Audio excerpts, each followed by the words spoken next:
As you already know from previous videos and web discussions, differentiated instruction is really about meeting students where they are at any given point in the curriculum or in the school year. It's about taking proactive steps to making your instruction fit your students' needs so that all students experience both success and challenge. You've already learned that there are several guiding principles related to differentiation. For example, you know that effective assessment, that is, assessment that is varied and ongoing and that focuses on important learning objectives, is critical to the success of differentiation. You also know that student groupings in a differentiated classroom ought to change frequently rather than remaining fairly static. Another important principle to keep in mind about differentiated instruction is that there are many ways to do it well. If we were to visit several classrooms to see teachers at work on differentiation, we would note that no two teachers differentiate their instruction in the same ways. Teachers have quite a lot of choice in terms of how they choose to differentiate their teaching, and certainly there are many strategies that support differentiated instruction.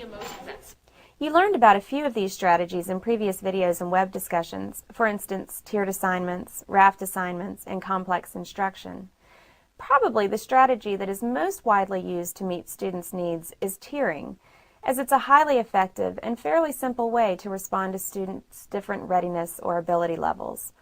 But it's a good idea to mix up your approaches so that students receive a variety of opportunities to make sense of information and develop skills. In addition to using a variety of different teaching and learning strategies, I do think it's important for teachers to consider how they will use these strategies to address different needs in their classrooms.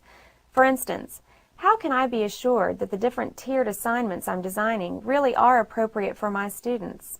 How can I create a top tier that is truly respectful of my most able students' needs to experience challenge in their learning?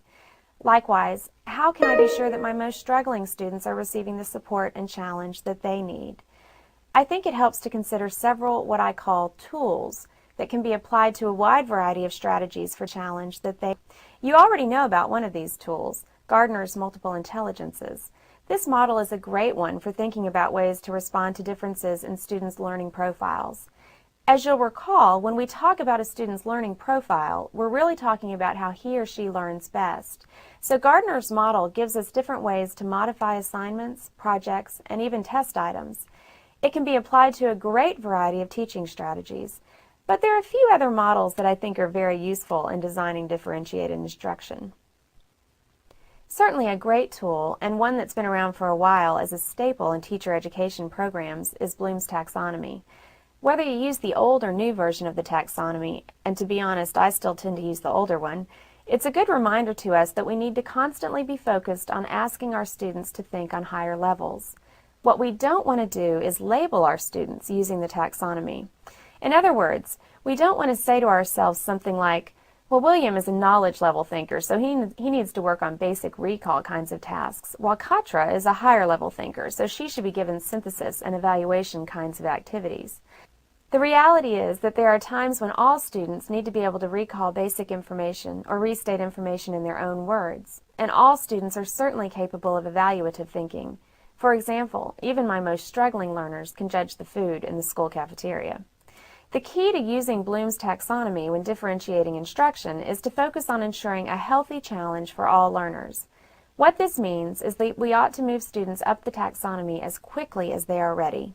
So for a given topic, there may be some students who really do need to define terms and explain some basics, while others might be ready for some higher-end thinking, such as comparing and contrasting about the topic.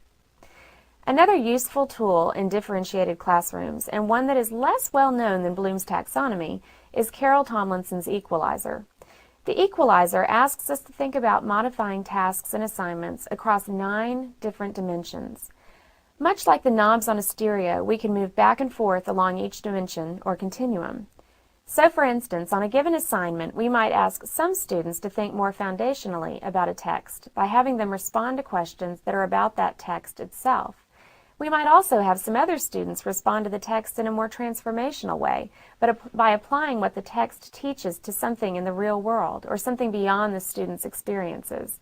And then another group of students might fall somewhere in between these two on that particular continuum or dimension.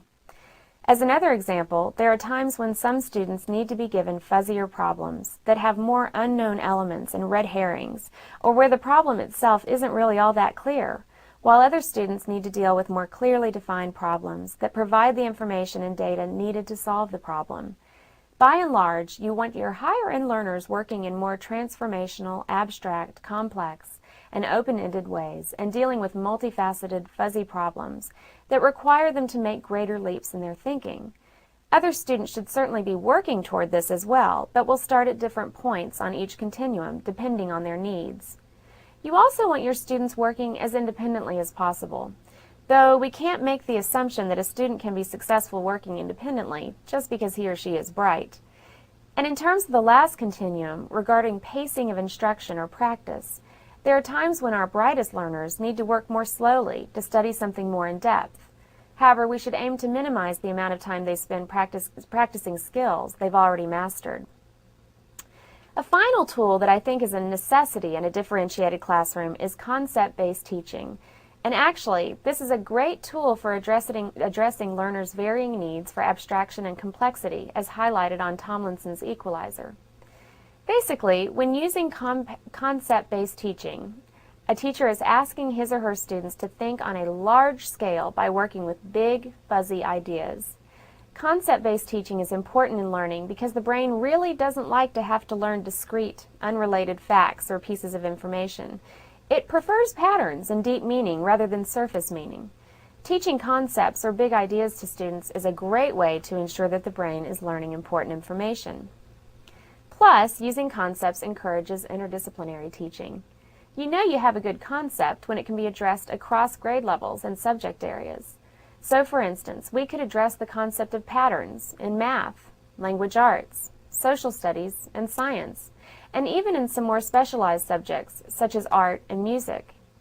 Change is another concept that has almost universal application. Some concepts are better applied to primary or elementary classrooms, while others fit better with middle and high school classrooms. When a teacher incorporates concepts into his teaching, he is automatically addressing some students' needs for abstract thinking. For instance, what do plants tell us about systems? How can we learn about power from the fall of Rome? What does the novel Bridge to Terabithia teach us about friendship? When the same teacher asks students to consider more than one concept and to look for the relationships between and among concepts, he is addressing their need for complex thinking. So, for instance, what can we learn about the relationship between conflict and power from the Civil War in the U.S. or other civil wars? What does the history of the U.S. space program teach us about progress and needs versus wants?